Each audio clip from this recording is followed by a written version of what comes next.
Toughest exam है India का, UPSC, उसकी 2.5 लाख की फीस को हम 7,500 में कर दिए। और सेम बहुत बढ़िया, वेरी गुड। और इंडिया के सबसे बेस्ट टीचर के साथ जो भी हैं वो अपने सब्जेक्ट में उससे बेस्ट इंडिया में कोई नहीं। और इतना के बावजूद ऐसे हम लोग को लगता होगा 7,500 बहुत कम है।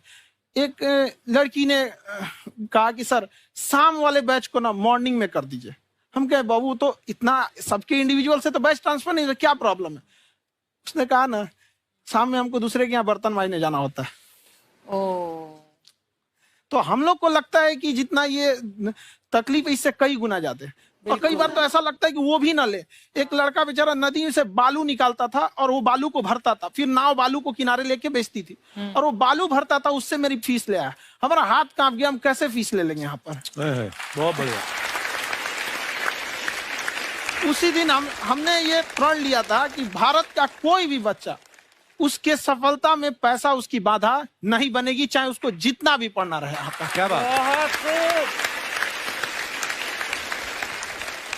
और अर्चना जी, मैं इनके बारे में एक बात, खान सर आपके बारे में मैं एक बात कहना चाहता हूँ। इनका जो स्टार्टअप है ये बूटस्ट्रैप्ड है। अच्छा, मैं साधारण भाषा में बता देता हूँ, ये सेल्फ फंडेड है। इन्होंने अभी तक किसी और से पैसा नहीं लिया है। ये इन्वेस्टर के पैसे से नहीं, इन्होंने खुद इसको बिल्ड किया है। और बल्कि इतना स्ट्रॉन्ग स्टार्टअप है ये कि मैं कहूंगा कि अगर इन्वेस्टर्स को इन्वेस्ट करना हो तो मैं इंडोर्स करता हूँ ऐसे स्टार्टअप्स को।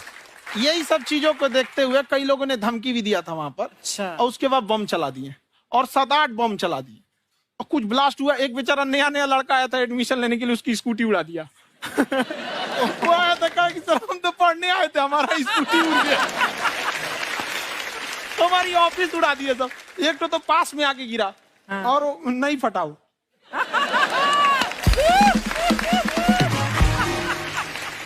बाद में बहुत सारे लोग धमकियां दिए, लेकिन कहते हैं ना सूरज कितना भी तेज चमक ले समंदर नहीं सुखा सकता। वाह वाह वाह, क्या बात है। मैम एक्चुअली ये फीस कम करने का एक और रीजन है। 2.5 लाख 3 लाख की जो फीस में सब लोग पढ़ाई अफोर्ड नहीं कर पाते। इसलिए वो कुछ ही लोग अफोर्ड कर पाते, तो उनका मेंटल लेवल तो बहुत ऊपर चला जाता है। लेकिन एक पूरे देश का मेंटल लेवल थोड़ा सा स्टेबल नहीं हो पाता। तो जब फीस कम रहेगी तो हर वो लड़का तैयारी करने के लिए आगे आएगा जिसका सपना है देश के लिए कुछ करने का। सीटें लिमिटेड हैं, उन्हें को मिलेगी, लेकिन जिन्हें नहीं मिलेगी उसे मिलेगा देश का एक जिम्मेदार नागरिक। तो इस देश को बदलना। क्या बात है। हम लोग विश्व गुरु कहे जाते थे, क्यों? क्योंकि दुनिया से लोग हमारे यहाँ पढ़ने आए थे। चाइना से ह्वेनसांग आया, फायान आया, आज कोई नहीं आता है। हम लोग का उद्देश्य एक समय आएगा जो फिर आएंगे यहाँ पढ़ने के लिए। क्या बात है। पर आप देखो अर्चना जी, सबसे ज्यादा IPS IAS बिहार से निकलते हैं। आप देखो पढ़ाई लिखाई में पॉलिटिशियन बहुत बड़े बड़े निकले हैं। तो ऐसा नहीं है, हर जगह ऑप्शन भी नहीं है वहाँ पे, इंडस्ट्री नहीं है, खेती करेगा तो कोई खास वो नहीं रहे। ऑप्शन भी नहीं है, सही बात है। बिहार की मिट्टी में एक चीज है, जिद तो बहुत जबरदस्त है। कुछ भी नहीं रहेगा तो सब कुछ पाने का उसको जिद रहेगा, करके भी दिखा देगा। वहाँ पे कर देंगे हम आपको। विवेक सर, आपके बारे में हमने सुना एक बार आप संन्यास लेने चले गए थे। कौन वापस लेके आया आपको? फिर कहाँ तक पहुंच गए थे आप? नहीं, मैं MBA की पढ़ाई के बाद मैं ये सोचा था कि अपना जीवन भगवान की सेवा में समर्पित कर दूं। अच्छा जी। बहुत साल मैं वृंदावन में रहा था और गुरुकुल में रहा था। अच्छा। और वहाँ सेवा करना, बहुत अच्छी शिक्षा मिली। मैं बोलता हूँ मेरी असली MBA वही थी, मोस्ट ब्यूटीफुल एसोसिएशन। वाह। और मैं वहाँ भगवत गीता पढ़ी, जहाँ मुझे गीता से लगाव हुआ।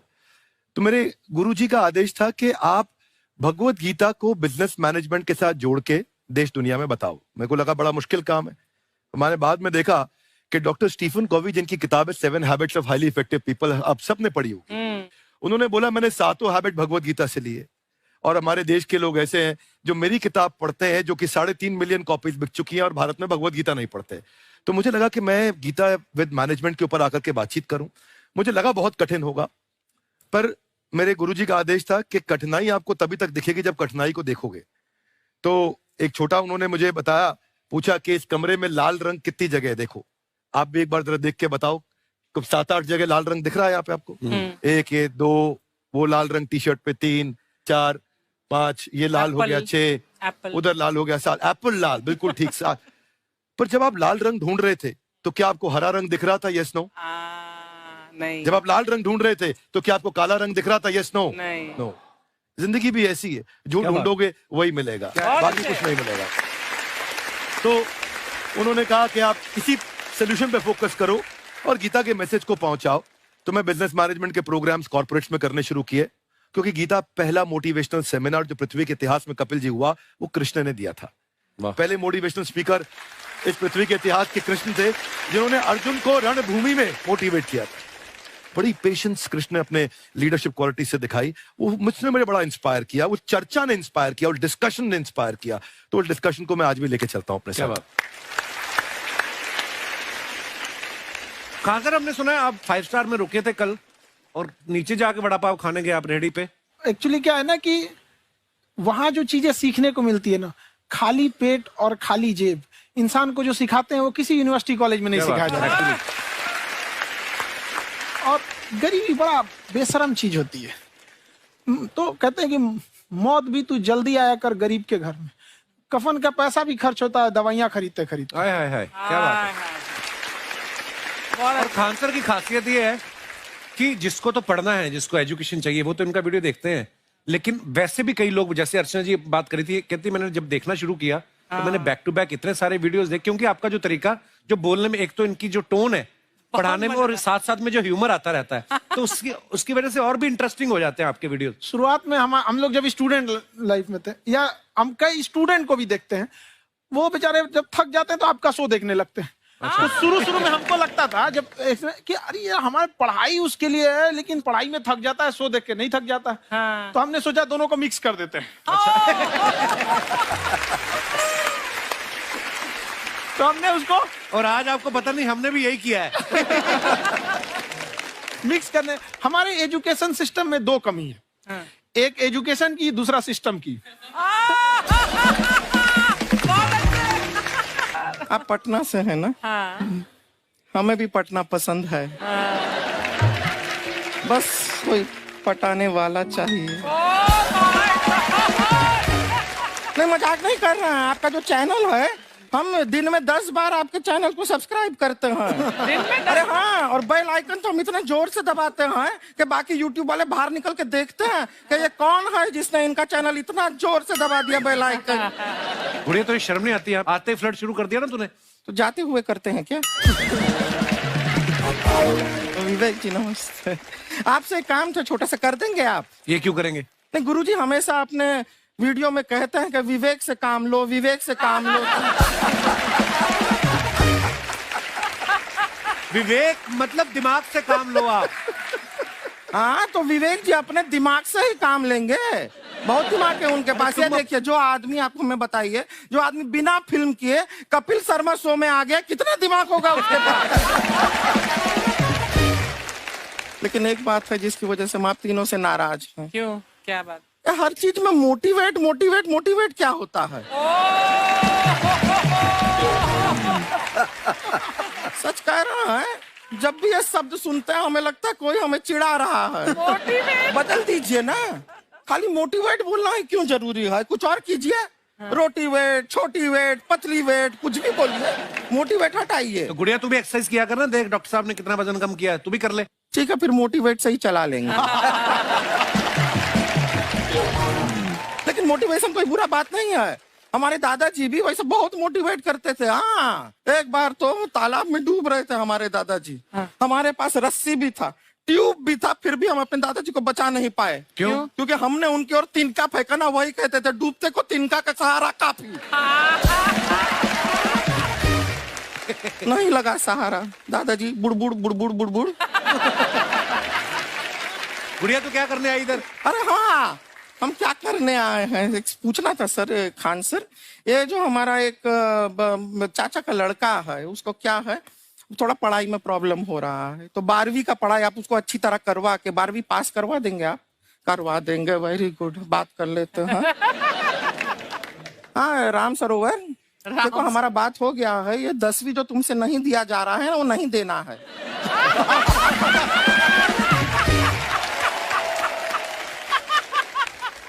टेंशन नहीं है, 10वीं का खान सर से बात हुआ, ये सीधा 12वीं पढ़ा के पास कर देंगे। अरे ऐसे नहीं होता, पहले 10वीं पास करनी पड़ेगी, फिर 12वीं होगी ना।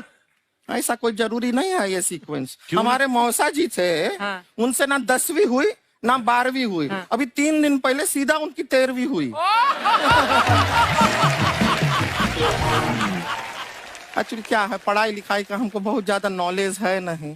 गांव में पढ़े हैं ना सर, स्कूल कहाँ होते थे अर्चना जी, गांव में स्कूल नहीं था, पेड़ के नीचे पढ़ते थे हम।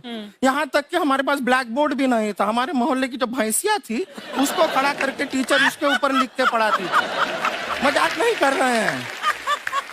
और आप तो समझ रहे हैं, अभी ब्लैक बोर्ड की एक अटैच डस्टर था ब्लैक बोर्ड का, समझ रहे हैं ऐसा, वो पीछे से आता था, लिखा हुआ मिटाता था और चला जाता था। ये तो कुछ भी नहीं है। एक बार क्या हुआ, हमारा स्कूल शुरू हुआ, शुरू होते ही 2 महीने के लिए छुट्टियां हो गई। क्यों? ब्लैक बोर्ड ने बछड़ा दिया था ना। तो वैसे आप लोग ना इतने ज्ञानी हैं, सब कुछ जानते हैं। आपसे एक टेक्निकल सवाल पूछे। एक बार ना 4 दोस्त थे, 4 दोस्त, साम दाम दंड भेद। वो डिसाइड करते हैं कि चलो एक गेम खेलते हैं, तो टीम्स बनाते हैं। तो साम दाम ने एक टीम बनाया। इस पे भेद को बहुत गुस्सा आया, पता है क्यों? क्यों? क्योंकि भेद को दंड मिलाना।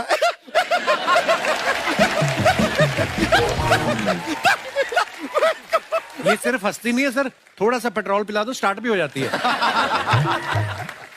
इतना है कि और भी बता दीजिए, जब हम बीमार होते हैं हम डॉक्टर के पास नहीं मैकेनिक के पास जाते हैं, और डिटेल दे दीजिए। ऐसा कुछ नहीं है सर, ये बोलते हैं खाली। लेकिन अभी एक रिक्वेस्ट था सर, हमारा एक भाई है, पुरुषोत्तम नाम है उसका, वो गांव से आया हुआ है। आप लोग थोड़ा उससे सब बातचीत करेंगे, थोड़ा उसको प्रोत्साहन देंगे। और शर्मा जी, आपसे भी एक रिक्वेस्ट था, आपसे हमने कभी कुछ मांगा नहीं है।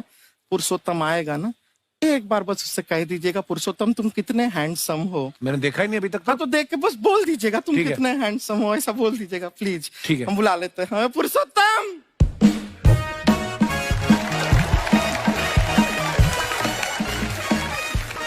ये पुरुषोत्तम है। वाह, तेरा भाई बड़ा हैंडसम है। है तो हमारे खानदान में सब हैंडसम है, ज्यादा चापलूसी करने का जरूरत नहीं है। देखा हमारा यहाँ पे कितना चलता है। एक नंबर दीदी, एक नंबर। सब लोग हैं, नमस्ते कर दो। ये बड़ा अच्छा लड़का है, गांव में ना भैंस चराता है, इसको थोड़ा मोटिवेट कीजिए ना। नहीं तो मतलब भैंस चराता है तो मोटिवेट करके क्या होगा, शेर चराएगा बाद में। अरे शेर चराएगा तो शेर इसको चर नहीं जाएगा। नहीं नहीं, ऐसे हम खाली कह रहे हैं, तुम्हारा चेहरा थोड़ा बकरी जैसा है ना, तो वैसे ये सब बड़े बड़े लोग हैं। इनको बताओ कहा क्या बनना चाहते हो जीवन में आगे? HR। HR? अरे वाह, देखे कोई बड़ा कंपनी में ह्यूमन रिसोर्स का काम करेगा ये। अरे HR मतलब दीदी ऋतिक रोशन, टिनी दिन दिन दिन दिन दिन। ना जूता पहनने का काम किया करो, जूता खाने का नहीं।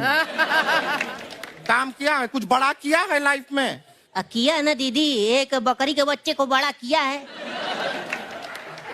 तो क्या जिराफ बना दिया बकरी के बच्चे को? अरे कुछ अलग किया है। हाँ दीदी, अलग किया है। वही बकरी का बच्चा भैंस का दूध पीने जा रहा है, तो हमने उसको अलग किया है।